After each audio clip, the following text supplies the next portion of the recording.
Hey, it's Rebecca, and you're listening to Resilient by Design. Today on the podcast, I interview Louis Duncan-He, and he is such a great guest. Unfortunately, we had a few audio glitches, so somewhere in the middle, it might get funny. Bear with us. We managed to recover it all and stitch it together. Louis is an entrepreneur who is multi-passionate. Not only does he run his own interior design business that has projects across Canada from Calgary to Montreal and then some, he also runs a marketing agency. And later in this episode, he shares a third new business venture that he is involved in. I love it. It's super inspiring. And what I mostly love about this conversation, and anytime I've had a chance to chit chat with Louis on Instagram, is how passionate he is about entrepreneurialism and just getting back up when you knock yourself down or when you get knocked down. And he talks always and always, and I love this, always and always about the people who succeed are just the ones who just keep going. They don't ever give up. And I think that's a really great message because so many of us, including myself, especially this year, oh my gosh, it's been a hard year for me with business and growth. And there's been times where I just wanted to throw in the towel. I'm not going to lie. There's times where I've asked myself, am I really made for this? Is this really the right path for me? Who's really meant for this? Like, this is so difficult. Maybe this is a sign that I'm not meant to do this. But no, the truth is, if you want to succeed, you just keep going. Anyhow, I really hope you guys enjoy this episode with Louis. All right. I'm Rebecca Hay, and I've built a successful interior design business by trial and error, podcasts, online courses, and so many freaking books. Over the last decade, I've grown from an insecure student to having false starts to careers, and now I'm finally in the place where I want to be. Throughout my journey, it's been pretty obvious that I'm passionate about business and helping other entrepreneurs do the same. Each week, I'll share tangible takeaways from my own experience and the experiences of other badass women to help you build your confidence and change your business. Are you looking to expand your network, gain momentum in your business, and be around your tribe of designers or decorators or architects? If you answered yes, then go check out the Collective Workspace. They offer a range of private office suites, flex workspaces, boardroom rentals, and many more perks, along with a trade-only design resource library. Oh, and did I mention a boutique gym? Their flagship space is located in the heart of Toronto. I am here right now in the Design District with a second location opening up this fall in Mississauga. Go check them out at thecollectiveto.com or go on Instagram at The Collective Workspace, your tour, or take advantage of their free 3-day pass. All right. Welcome to the podcast, Louis. I'm so excited to have you. Thank you so much. It's been a long time. We've been connecting indirectly for a while, so it's really nice to finally see you and talk to you. Yeah, absolutely. I'm so excited. It's one of those things that, like, I kept wondering, am I ever going to meet these people in person? So I think we connected. It was a few years. It was before the pandemic. We have a mutual design colleague friend who kind of connected us, and we've been kind of chit-chatting on Instagram and I don't know. Did we ever have a conference call? Remember we were supposed to have a conference call? I don't think we did, but I think we have sort of just been indirectly cheering each other on, right? Because I think you and I are in the same headspace where it's not a competition. Like, we all have our own space and we really should be supporting each other. Yeah, absolutely. Totally. Yeah, I love that. And that's why I really wanted to have you on the podcast because I see what you post on Instagram always. You're posting really truthful entrepreneurial wisdom, and it's really, I think, lifts other people up. And you talk about that. And, I'm all about collaboration, not competition. And I just see you actually practicing that, which is so lovely. Okay, but before we get into that, can you can you introduce yourself to my audience? For sure. So I'm Louis Duncan-He. I'm the principal and creative director of Louis Duncan-He Designs, and we are a interior design studio based in Calgary. And we do work mainly in Western Canada. We focus on residential, but actually have just gotten into commercial, which is super exciting. A very specific niche commercial, which we can go into later. And I've been doing this for about just under 5 years. So it hasn't been that long, but I'm kind of in the thick of it right now. Oh, wow. I didn't realize it had only been 5 years. That's amazing. You've done so much. Well, it's weird. I think we're all the worst critics of ourselves, right? Like when you're in your own stuff, it's like nothing can happen fast enough. But then when you sort of take a step back and you look at sort of what you've done, like my husband's always like, you are the worst at reaching a goal and then just forgetting about it within 2 minutes and being like, what's next? Right. And I think I've really had to mindfully stop doing that. Yes. You're not alone. I think a lot of entrepreneurs do that, a lot of creatives as well. I'm so happy you said that. I'm not happy you do that, but I'm happy you said that. I do it too. And it's like we're constantly giving, and then you get to the thing, it's like, okay, now what? Because my thought process is I love the challenge. And so as soon as I've kind of reached, not the top of the mountain, let's say, but like as soon as I've reached like that point where I wanted to get to, I'm like, oh, okay, I did that. Now what's the next? I've kind of already moved on to the next thing. But you're right. We have to take a pause and celebrate. And when you look back, look back down the mountain, it's like, holy crap, look how far I've come. But if you're always looking up, the hill just never seems to end. You have to there's like no gratitude. And I think it puts you in a headspace where it's almost like you're competing with yourself, which isn't always the healthiest thing. Like, I think it's good to have a good amount of natural aspiration and sort of want to make sure that you're doing the best that you can. But no, I think that reflective gratitude is so important because it's very lonely as an entrepreneur, right? I think you understand, and I hear you talk about it. Like, it's difficult because we don't have a roadmap. Right? Like if you wanted to become a lawyer, it's like, okay, this is what you do to become a lawyer. It's a step-by-step kind of, right? It's very specific. Whereas when you say, I want to be a brand or I want to be an entrepreneur, like literally there's a million ways to get there and there's no one way to do it. So it can be very lonely. Absolutely. And a lot of us are literally running our business on our own too. So not only is there no roadmap, so many of us are just running a business and we have colleagues, but not a lot of designers have business partners. Like there are a few, count them on one hand that I know of, right? Like a lot of us are really just trying to figure this thing out all on our own. And there is no proven map to success. But that's also kind of the beauty, right? That's also kind of what we love about it. Let's be honest. Well, I think as an entrepreneur, and I've talked about this before because I've been asked, first of all, I actually don't like that word because I used to really not I did not see myself as it because I'm actually quite risk adverse. My mom was always like at a young age, like, Louis, you need to run your own business. And I was like, no, I don't want that. Like, I want a steady job. I want a good job. I want to climb that ladder. I want to, be successful in that way. But I think what I realized makes me an entrepreneur is that I genuinely could be happy doing anything as long as I was creating something from just like it's like you're creating something from nothing. It's the act of building something and seeing it flourish that excites me.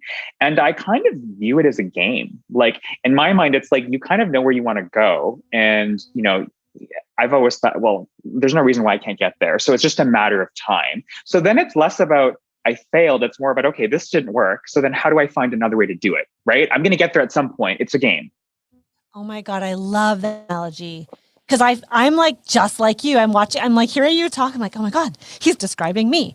That is so true. And I've always said, well, I love the process. Like for me, it's not so much about the end goal, though all the things with that are great, but it's the process. It's figuring it out like a puzzle. But I think the game, that's such a better descriptor because if you're playing Monopoly is a bad example. But if you're playing, what's a game that you have to go from the start and get to the finish? Like you're going to get there. It's just maybe you pick up the wrong and you have to go back 2 steps. Or maybe you have to roll the dice twice to keep going. But eventually you're going to get there. I love that. That is so good. That actually has really helped me frame it in that, like framing it that way has really helped me because you just don't see those roadblocks as sort of so finite. Like it's so temporary, and you know that at the end it's not even going to matter that it happened, right? If anything, it taught you how to swerve around. So it just made it more fun for me, where it's like, this is just, it's all a game. Like it's a game, it's a fun game, and there's a lot of risks and rewards, but it's a game. Also, I always hated the idea of like failure, and maybe that's because as a child I grew up like trying to avoid failure. But I've always thought, well, I don't feel like I've failed enough. Like I haven't had like I haven't gone bankrupt. I haven't lost everything. Maybe I'm not enough. I haven't had enough failures. But the reality is, I think all those little things that we do that set us back are quote unquote failures in a way. But I think that having the mindset of the entrepreneur or the person who's growing this business, this creative person, we don't see it as a failure, because failure to us is like, that's the end. I would agree with you. Yeah. It's just terminology. It's really just how people call it. I just literally recorded a podcast, a solo, about a ton of mistakes that I've made in my interior business and what I have learned from them. And I guess I could have called them the 7 failures, but I didn't. I was like, here are the obstacles, here's the mistakes I've made. And now I can do so much better because of those mistakes or those quote unquote failures. So maybe I am failing more than I realize. I just don't call it. Well, I think you have a really healthy way of reframing it in your head, right? Because it's all about perception. It's how do you, one person can perceive it totally differently than how you perceive it. And you seem like someone who's naturally optimistic, but I'm sure you've had your moments where like things have been really difficult. But I really appreciate about, I appreciate that. I appreciate the fact that you do that, and you seem to do it in a way where you are open about it. And I think because doing this is so lonely, that when you hear other people say things like that, it kind of, you're like, okay, I'm not alone. Like, do you know what I mean? Like, I'm not alone feeling this way. Like, I sometimes want to cry at night because there's so much stuff to do and I don't know how to get it done. And it's like, it's a very normal thing to go through. So I think normalizing that is so important too, right? Absolutely. They say that the 2 most powerful words, I don't know what they are, by the way. They say it though. I've heard it multiple times that the 2 most powerful words in the English language are me too. Nothing the movement, but the idea that everybody wants to feel connected and in a sense of community, and that they're not alone. And so like when you meet somebody at a party, you immediately start talking and you try to find a commonality, right? Oh, me too. I like heavy metal. I don't like heavy metal. You know what I mean? Like there's that concept of, if there's any music I don't like, it's that. I don't know why. Yeah. Same thing, actually. Only type of music I don't like. Right? I don't know. So why did that come to my head? The idea of, like me too. Like that's why I think it's so powerful to open up and share with people, because when you share with others, they share with you. So helping them, but then they also help you in return, right? Yeah. It's also just good energy, right? Yeah, totally. Like if you put that out, I'm kind of a believer in the universe, where it's like, you can't really have made a mistake, because where you are right now is where you're supposed to be. So the universe is not going to screw you over in that way. It's just, it's a game again. It's like, you are going to be where you are going to be. It's so funny to hear you say that. Like I'm the same way, and yet my husband is not. And I get so frustrated with him because he's like, I say he's the king of hindsight, because all the time, I mean, there's whole other factors at play there, but all the time he says things like, oh man, I should have done this thing. If I'd only known that Apple stock was going to rise, or if I'd only known that this was going to take so long, we should have done the reno last. Focuses on how he didn't know. I'm like, you had no way of knowing. That's the thing about hindsight. You can't dwell on it.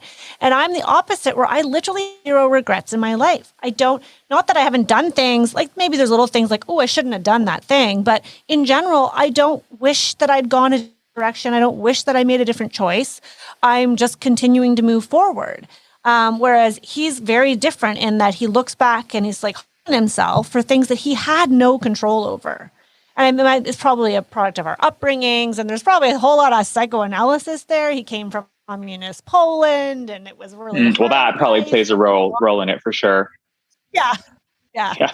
I have to say that most of the Polish people I know who were in Poland during that era, they tend to be glasses half empty. I am generalizing. If you're Polish and you're a positive person, love you for it. But that my Yeah. father-in-law, like so many people in my life, and I can understand when you've experienced extreme hardship, and I've been more privileged than that. I grew up here, but there's so much to be said for not having those regrets. And even if you make a mistake, just recognizing, okay, well, I think I saw something on Instagram the other day that was, someone posted a quote and it was along the lines of, that thing that didn't work out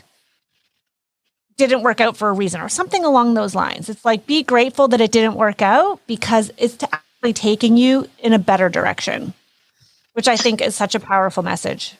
I think so too. Like, have you heard, it was a while ago, like Steve Jobs, when he gave that commencement speech, I think it was at Harvard or Stanford, about connecting the dots and the constellations. I feel like I've heard it, but I don't. Do you want to repeat it? Basically, I'll summarize Cole's Notes version, right? It's like his whole thing was, he made so many pivots and so many, I'm doing air quotes, mistakes in his life with Apple, starting Apple, because I think at one point he had, again, air quotes, failed with Apple, right? And he sort of came back. And what he said was, when you're in the process of going through it, you don't understand how all of these one-offs are connecting to anything because they're just happening. But when you sort of are where you're meant to be and you sort of look back, you almost can see your life as a roadmap, and you can see how every single thing that you did connected to the other thing that had to happen for you to be where you are. And so I just thought that was a really beautiful thing, because it's true, right? Like, you are the result of your, collective experiences, and you don't understand it when it's happening. Like when someone breaks your heart, or, like when you don't do well, you don't get a client, or you miss a pitch, like you don't get it. You're sort of very presently upset about it or not happy about it. But when you project yourself 3-4 years down the road, you can kind of look back and then you start to really see the big picture. So I just thought that was a really interesting way of looking at that. So true. So true. Actually, there's a designer in my community right now who was struggling with putting a proposal together, or should she even work with a friend? And she knew that the friend didn't really value the services. And she's like, do I do the consultation for free? Do I charge? The whole thing felt very uncomfortable and awkward, which I can completely relate with. Relate to. And family and friends. Exactly. In the end, we said, you have to just put it out there, have your team send her whatever you normally send and say, this is going to be the proposal for our services. And it was hard for her, but she did it. And her friend decided not to hire her, which was hard, but it felt somewhat good. And then literally within a week, she got the biggest project she's had, that she said if she'd worked with her friend, she wouldn't have had the capacity to take on the big project. So it's like turning down one opens up an opportunity for the next. And you can't foresee it when you're in the moment, right? Like, totally. And maybe it saved her relationship with her friend too, because that can not go well sometimes. Totally. Totally.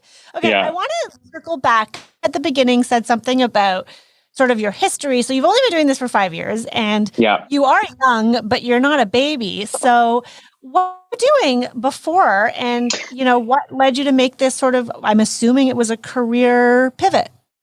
Well, so it's a funny story.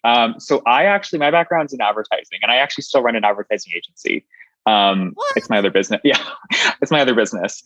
And so I worked in corporate advertising for 10, 12 years. I did the agency thing. I think your husband's in marketing too, right? Yes, Is he in the agency world? He does. Okay. No. So, yeah. What does that mean? He has his own agency and he has clients. He doesn't do marketing for one client. Is that right? So he runs an agency. Yeah. So in marketing, it's like you work on the agency side or you work on the client side. So you are the marketing VP for Sony versus you work at the agency and you manage Sony, right? It's sort of two different worlds. So so when I started, my career, I got my education. I was between interior design, fashion merchandising, and advertising. And I decided to choose advertising because it seemed the biggest. Like I could do advertising for fashion or interiors. So that's kind of where I started. And I landed my first job at an interior design firm in Toronto called Ciccone Simone. That was the first job that I had. Oh, Yeah, very, I very didn't large know firm. that. Interestingly Very enough, large my firm. husband worked with them on a big builder project once. Oh, Tacoma interesting. Yeah, Simone. they do a lot of That's multi-unit residential. they did the yeah, yeah. That's so crazy. Small world. So but I Okay, they're worked in the intense. capacity. Anna and Elaine are both very I intense. mean, they had that TV show. They had that TV Yes, show, right? That's design uncommon. interns. They had that TV. I remember that. Yeah, Yeah. yeah, I remember that. So But anyway, I don't so know. I I don't worked. personally know. So I I don't worked know there them in the personally. PR department for 4 years, and so I kind of that's where I got exposed to real design and how it worked. But I wasn't working as a designer.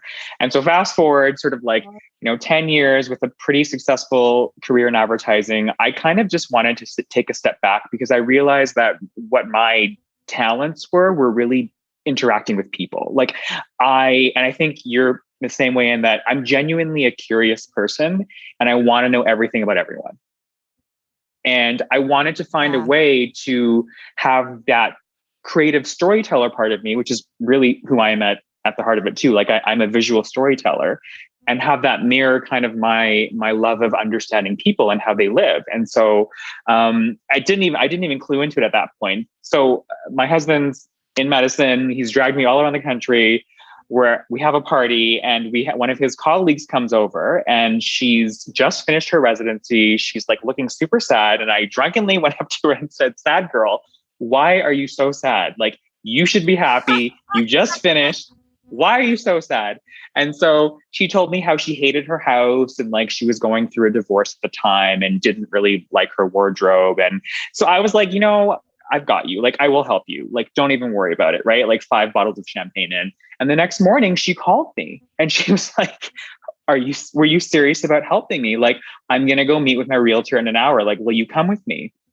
And so I just said yes. And so I ended up designing her house.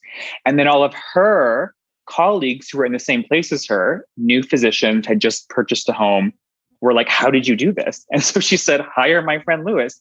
He's an interior designer." And I just started saying yes. That's amazing. First of all, super niche, awesome. And I love that you just said yes. I love that.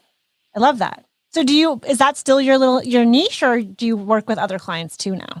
So I think in the first sort of 1 or 2 years, it was really sort of like more friends and families and more, my business was just completely referral based. So I actually apply, and your husband will probably appreciate this. I run an ad agency. And so I apply the same principles of running the agency to my design business, which really is about taking the creative process, which is very nebulous, and making it very tangible and sort of like easy to follow for someone who doesn't speak that language. And I know that you have a process that you go through. And it was surprising to me when I learned that not all designers had a process, because in my mind, it was like, how can you do this without a process? Like you have to have a process, or you're constantly running around sort of without any understanding of what's supposed to happen next. And the client's nervous. And so I apply that process to my design. And I totally forgot your question. I forgot it too. I love this. Tell me more about your process. So my process is it's a 3-pronged approach minimum, right? So with every project, we sort of have at least 3 phases. The first phase is I call creative and functional planning. And so it's like we do space planning, we do construction planning, we do things that are really unrelated to creative. It's more about translating how you live into an interior space. And then the second part of it is creative development, where it's just conceptual. Like we are talking mood boards, we're talking some notional renderings. We do 3D renderings in-house, but it's not attached to anything specific. We're not sourcing anything. And so the outcome of the first phase is to have an understanding of what the plan is, whether it's a renovation or it's home decor, it's a decor job, and what is the overall direction where we want to take it. And we always give at least 2 creative directions, so the client has an understanding of like, Is it more this or is it more this? And it's all within the line of the briefing that we do at the beginning. And so the outcome of the first the first phase is really to have a solid plan and a solid creative direction. And the second phase I call sort of more creative production. And that's when, now that we know exactly what pieces we're looking for, we know the overall direction that it has to be, we now source everything according to your budget specifications.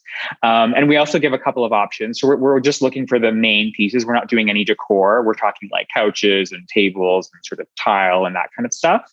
And then the goal is to get the client to approve, and we, go through pricing and they touch everything. We have a big presentation in-house. And then we order, and then sort of trades happens as furniture production's happening. And then the final phase is what I call sort of finishing. And that's where we come in once everything's arrived, once most of the renos are done, we do an audit of your house. We sort of understand what pieces we can use. And then we sort of shop the city. We do a big install, the big move the bus moment. And that's essentially every project has at least 3 of those phases. And so each phase, we have one big presentation. Like, we're not doing tons of little presentations, and the client doesn't have to always be checking in every second because it's very clear to them what has to happen next. Yeah, I love that. I think it's so powerful to have a process, and not needs to have the same one, because we're all unique in our approach to design, our approach to people, and the types of projects we do. But that's interesting. You're probably not the first, but one of the first people I've heard of that says they have a presentation kind of at every stage, which I actually really like that. My friend Carly here at the Collective does something similar where it's they have it structured in such a way, because they do design build. And so they do the first conceptual one, and then there's like another phase, and there's a presentation there. And I think it also breaks down projects into bite-sized pieces for clients that might have a hard time with the big picture. I mean, we do 2 presentations. We've got the concept one, and then we do the big one. And I do find that sometimes, though I love it, and I'm not changing it because it makes our lives easy, but it does sometimes seem like a lot for the client to take in, because they're looking at this is true. Everything. And so pros and cons, right? Nothing's perfect, but the pro is that they see everything and how it all works together, and how we're very intentional in our selections, and how the floor material and the finish ties in with the sofa fabric, with everything. But by the same token, it's a lot for them to like digest. It's like there's trim, there's millwork, there's lighting, there's furniture, there's hardwood, there's tile, it's a lot. And especially if you're not someone who's done this before, it can be a lot. So I like that. I think that's really interesting that you break it down. Do you find, I'm so interested because you're a marketer, which, by the way, is such a bonus when you're running a business, and it really is. Yeah. A team on the marketing side that helps you, or is it mostly just you, and do you like outsource to freelancers? So for the most part, the very first thing I did when I started my business was the brand model and a brand strategy and then a brand guidelines. And because that's the world that I know, right? So being a creative person in marketing, it was like, obviously I need to have a purpose and a promise and attributes and all that kind of stuff to objectively reflect what I want people to know about my brand. So for the most part, I do a lot of that stuff in-house. I think now that I'm kind of at that 4 or 5 year mark, like, you're at that stage where you just can't do everything by yourself. And so we do outsource some things.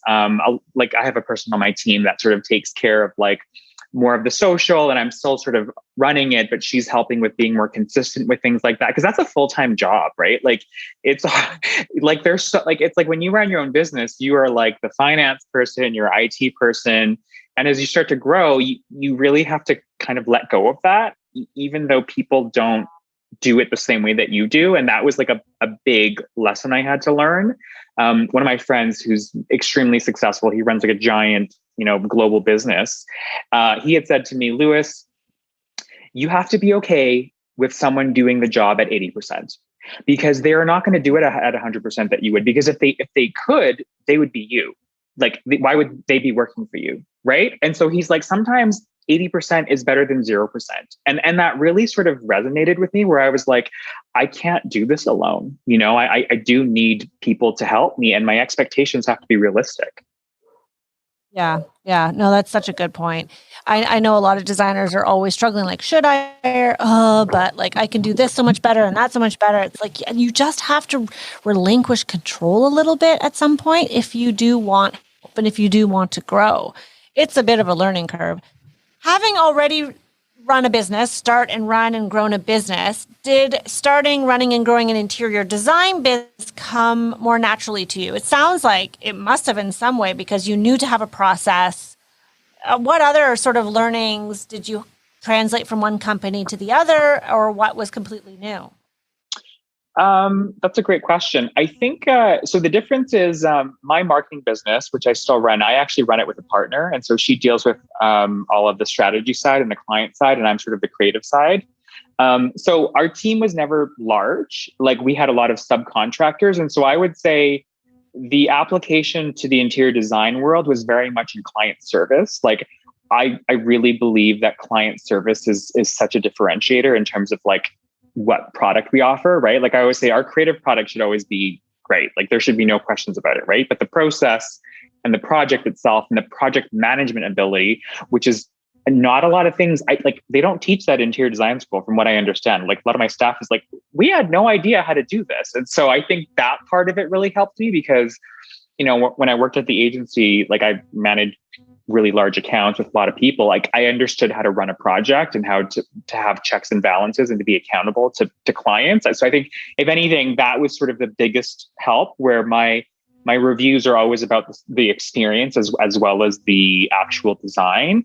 And then I think the other thing that we sort of briefly touched on was the experience in marketing itself really helped me identify how strong it was to build a brand, because at the end of the day, they're not buying your design. They're also buying an experience, and they're buying the experience with you.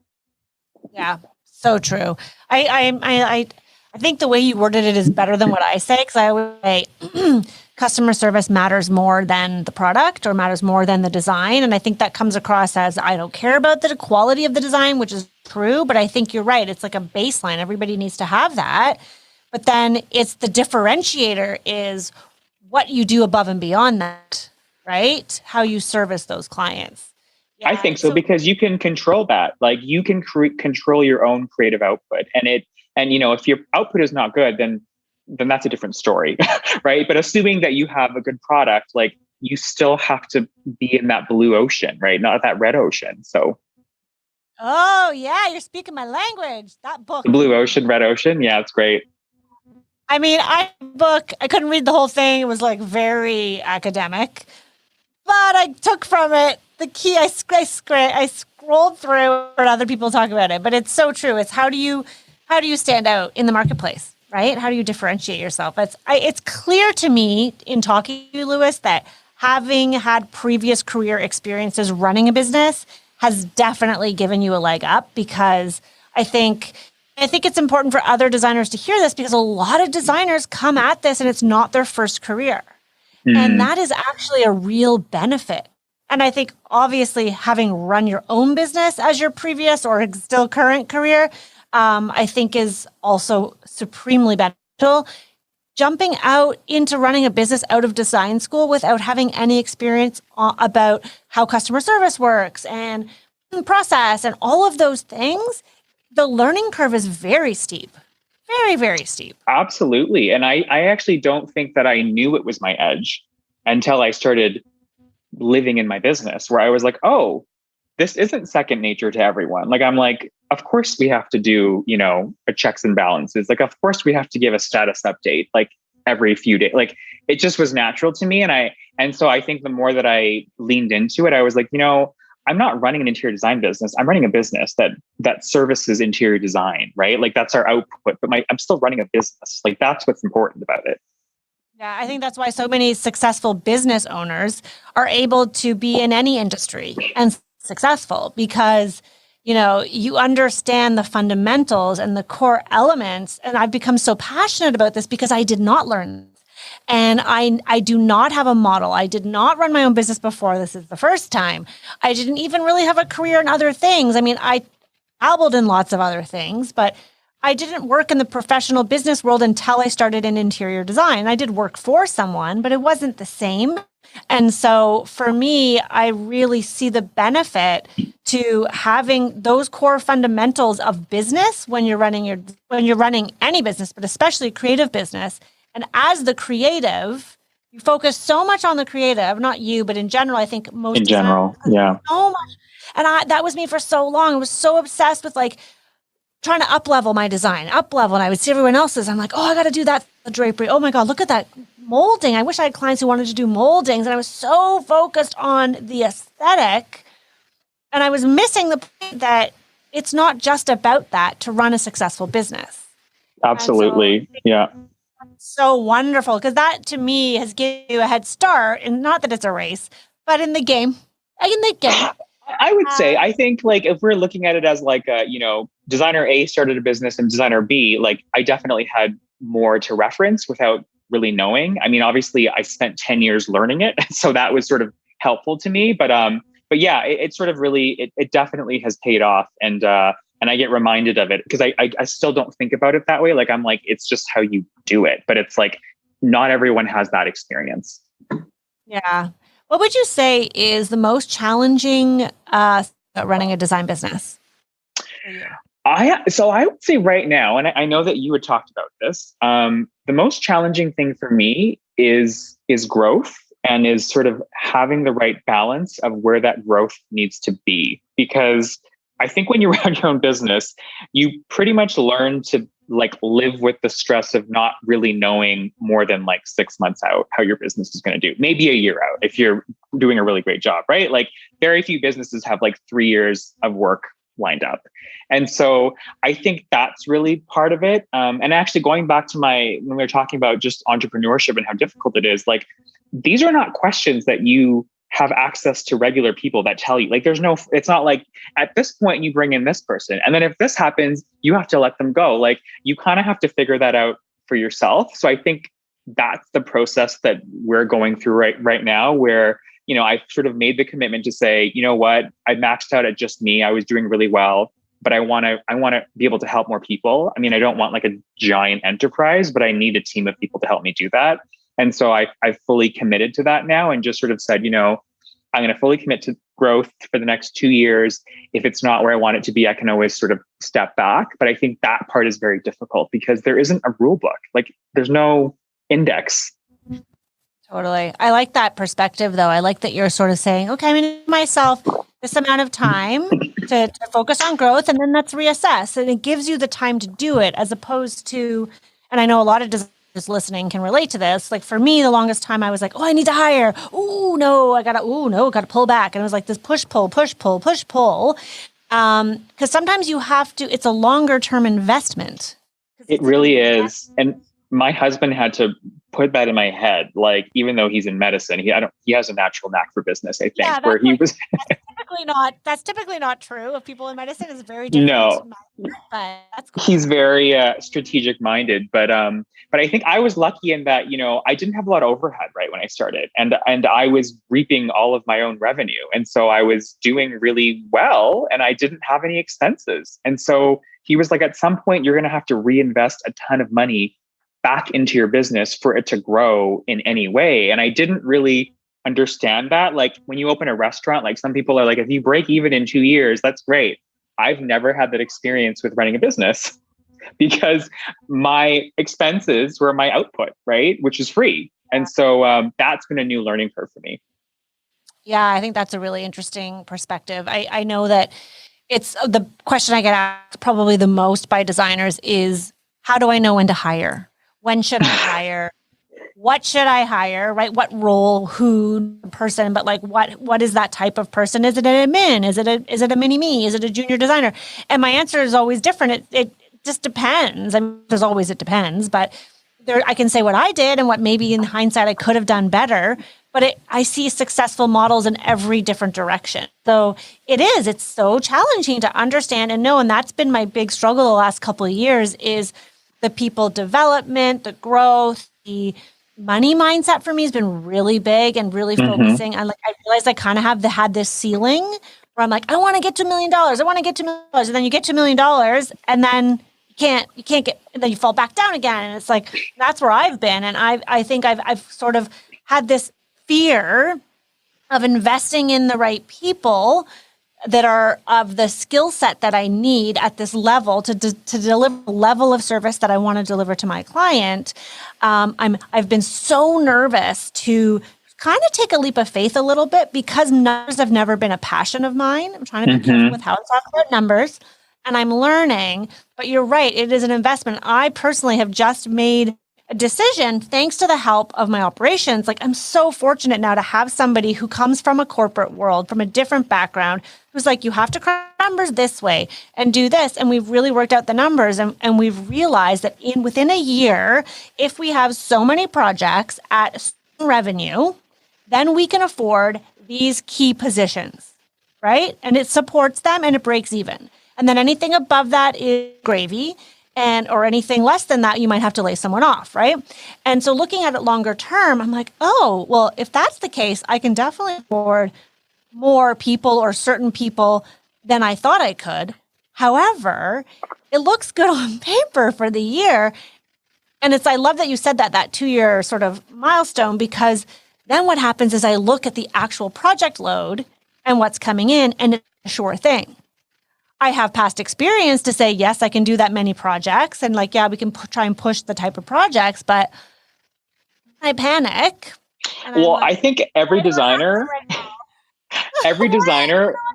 thinks this way, and I say it all the time, like, I'm like, what if people just stop hiring me altogether? Like, what if this is my last client? And my husband is like, that's never been the case. If anything, you've only gotten more clients every single year. Like, rationally, how does that make any sense? But I think we just all have that fear, right? Like, as an entrepreneur. And so you're scared to fully go for it. And so what actually really helped me was, because I think the money, you're right. Like, I don't come from a finance background. And so I didn't understand the mechanics of like healthy money management, but I applied a different lens to it. I actually looked at it from the standpoint of, what kind of lifestyle do I want?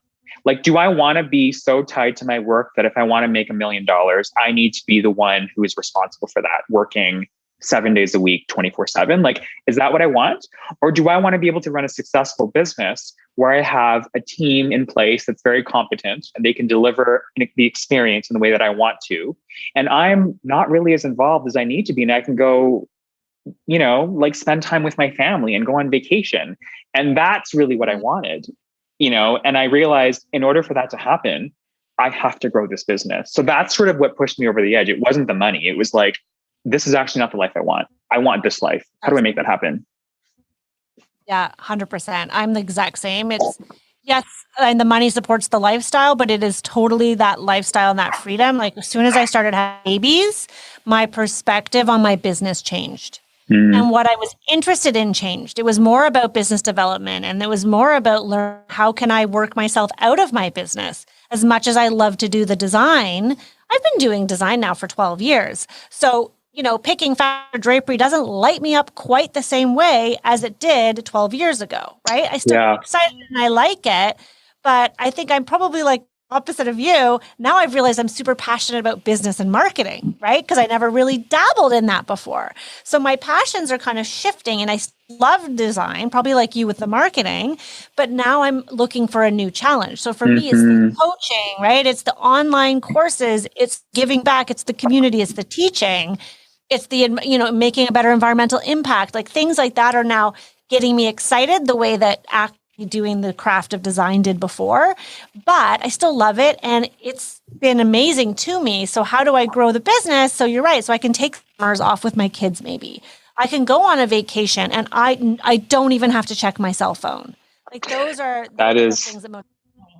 That's the goal. And so actually, I didn't even tell you about my latest venture, which is completely going into that. So you're going to laugh, because everyone I tell this to, they just like, I cannot believe that that's what you're doing. So I recently did my first commercial project. It's called Maud Medical Clinic. So it's a women's vaginal health medical clinic. Medical facility office. This sounds interesting though, because your husband is in medicine. So tell me about this new venture. What are you doing? So I feel like I'm going to tell you about this, and it's going to blow your mind, because it completely shifted the way that I think about business. So one of my previous clients, her sister, I had done her house too. And her husband is also a pediatrician. And so it's Maria. It's the person I you asked when you in your questionnaire, I said, you should talk to her as well. She's very interesting.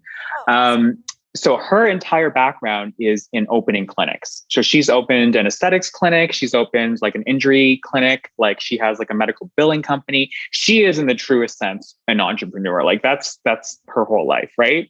So she reached out to me, I'd say about a year and a half ago, and she wanted to collaborate on Mod Medical Clinic, a women's vaginal health clinic. And so out of everyone in the world, this gold star gay, C-section gay, have never seen a vagina in my entire life. I am now in the vagina business. Somewhere on TV. I don't think I have. I think my husband tried taking me to a strip bar once, and I just was like, you are worthy. And I walked away. But so what's really interesting is throughout my entire life, I had always been told that you have to be a specialist, right? And I've never been a specialist. I'm a generalist. Like I'm pretty good at a lot of things. I'm not the best in any one thing. And when I told everyone to sort of, go away, that's when things started lighting up for me. So, but I'd always kept my marketing business and my design business completely separate worlds. Like there was no connection. And so with Mod, when I said I would do the design for Mod, she mentioned that she didn't have anyone to do the branding. And so I also did the branding for Mod. So I did full scope, brand strategy, brand guidelines, website, all collateral, and the design. And what was amazing was that normally when you open a business like that, you have design, interiors, and you have marketing, and one person leads. And so someone is always coming in halfway and they're taking the work of somebody else, right? And so it's never fully synergistic. But doing it this way, it just was like the concept and the brand sort of connected so much with the design that it was completely fluid and flawless. And we've been getting such phenomenal feedback. Like there have been ladies saying that they've cried because they've never had an experience so sort of like so easy and so like not being ashamed of talking about their bodies. And in exchange, she offered me a percentage to be an equity partner of Mod as opposed to paying me design fees. And so I was like, this is interesting. So I can do the same amount of work, but then get paid annually based off of the collective success of the business. Yeah. Like, right? You're an investor now. So I am now running. I'm a equity partner at Mod, and so I'm a part of that project. But I've put in my main stuff up front, and I kind of like touch base with any sort of those decisions. And Mod will be franchised as well. And so I was like, this is a new way of doing business because I don't have to just do a project and have revenue be tied to a project. I could be having revenue forever doing the work. Recurring revenue. Reoccurring revenue. But you're taking a risk, right? And good for you for doing Definitely taking a risk. Because some people would say, oh, no, that's a lot of money up front. I don't want to, because you probably had to pay your team members. You didn't do it all yourself, did you? No, I definitely had my team. We invested as a business for sure. And it was a lot of work. Yeah, absolutely. But I think that's so smart. I love it. Oh my God. So then where that's taken me is because she's such an entrepreneur, she was like, there are so many investors that are looking for this full meal deal. And so we've now started a third business where this is what we're going to be doing. We are going to be working with investors to create an entire brand, an entire design concept, running all the operations. And then in exchange, we get a percentage of each business. Wow. Running the operation. So that must be her side, the operation. That's her side. That's definitely not my side. Oh my God. Yeah. How do you run a clinic? Yeah, and I partner with her because that's literally her background. Like that's what she does. But so that's sort of when I said I had three businesses, that's the third one. We're actually in the midst of opening a commercial space for our office in the next sort of 3-4 months. So holy shoot, dude, you're on this like rocket ship headed to the moon. I love it. Oh my God, it's amazing. It's so inspiring. I love being inspired by other entrepreneurs. It's like, and that's what this podcast was meant to be, by women for women. but you're now the third man who's been on the podcast, and you're equally as inspiring, if not more. Well, I'm an expert on vaginas now. Yeah, So clearly. yeah.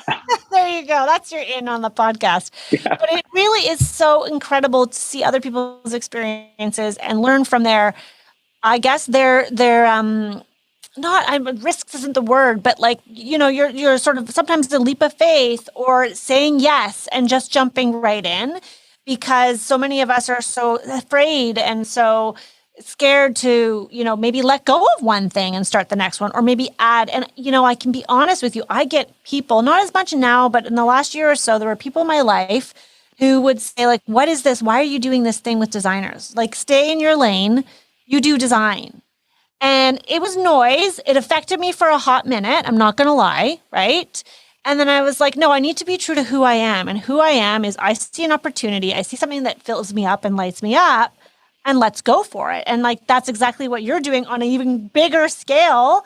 And I'm so excited for you. I love this. I don't know if it's bigger. I think what you're doing is amazing. Like, I think it's hard to block out that noise because it's just everywhere. And I think, like, at the end of the day, like, what I really believe in and I've learned is that you can do anything you want as long as you're willing to put in more work than the people who've tried and couldn't make it work. Like, that's really the secret, right? Like, there's so many people out there that don't want to try and they don't even want to say it out loud because they're scared that if they say it out loud, they are now tied to its success. And so therefore, I don't even want to try and announce it to the universe and let the universe make it happen for me. I believe that just saying it and just going for it, that's the edge that entrepreneurs have that are successful. They're willing to just do it. And that's the secret. Like, it's out there for everybody. You just have to be willing to do it.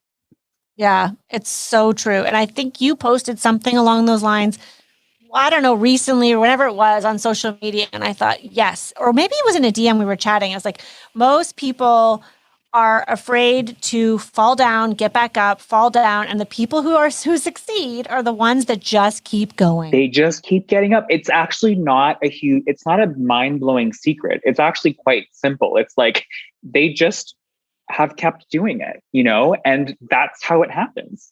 Yeah. Because it's a game. It's a game. I love that. Oh my goodness. If you missed the beginning of the episode, which most likely didn't make it on the podcast. Oh, Louis made this beautiful comparison to running a business, interior design or otherwise, right?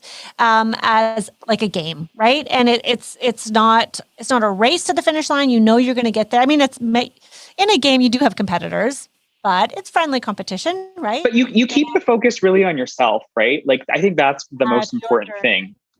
Yeah, it's your journey, and there's going to be bumps along the way. You're going to have to roll the dice a couple of times. Do not pass go. Do not collect $200 or whatever it might be. Yeah, go straight to jail. Go straight to jail sometimes. Hopefully not. Go back a couple spaces, whatever it might be. But that at some point you are going to get to the goal, whatever that might be, whatever the game is. I love that analogy. I think it's really great. Oh my gosh, Louis, it's been so good talking to you. I feel like we're short everyone on this podcast. So we're going to book a time to come back and talk so much more, because this is really, really fun. I want to be very conscious of your time. What else? Any last nugget of wisdom you want to share with the audience?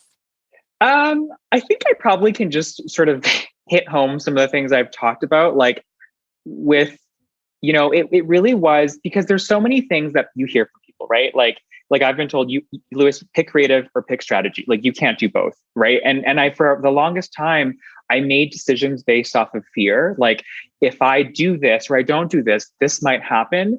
And then I started to make decisions out of love, where it was like, I know that this is the right thing for me to be doing. And I'm going to follow what I know to be genuinely true.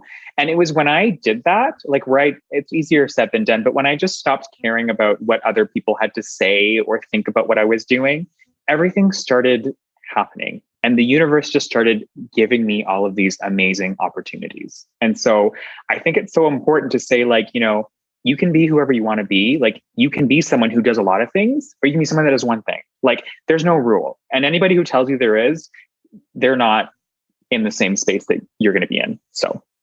Abso-freaking-lutely. That is so well said. It is so true. I'm noticing that for myself, and I almost think about it daily. When you stop, and it's so much easier said than done. So I realize that. But when you stop, and I feel like I haven't stopped, but I'm on the cusp. I'm starting to see the benefits of when you start stopping in caring what everybody else thinks about you, what you're doing, who you are. You have freed yourself up to become whatever you want to be, and you free yourself up to be your true self. And it's so powerful. And I just keep thinking, how do I teach my children this? Because, I already see my son saying, oh, well, I don't want to be the only one without a lunchbox. I'm like, you're in grade freaking 2. Who cares if you have a lunchbox? And then it hurts my heart because it's just something we all go through, and some of us care more than others, but it is so absolutely freaking true that when you can stop, or at least start stopping to care what other people think about you and your actions, you can go so far.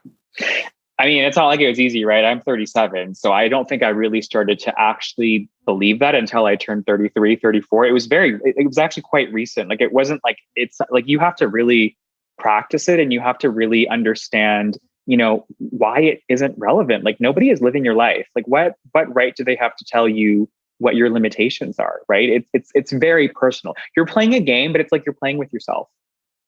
Yeah. Like, you're not playing with anybody else. I know. Yeah. I get it. I'm 40, and I've only realized that in the last handful of years. And I think I've really realized it since the pandemic hit.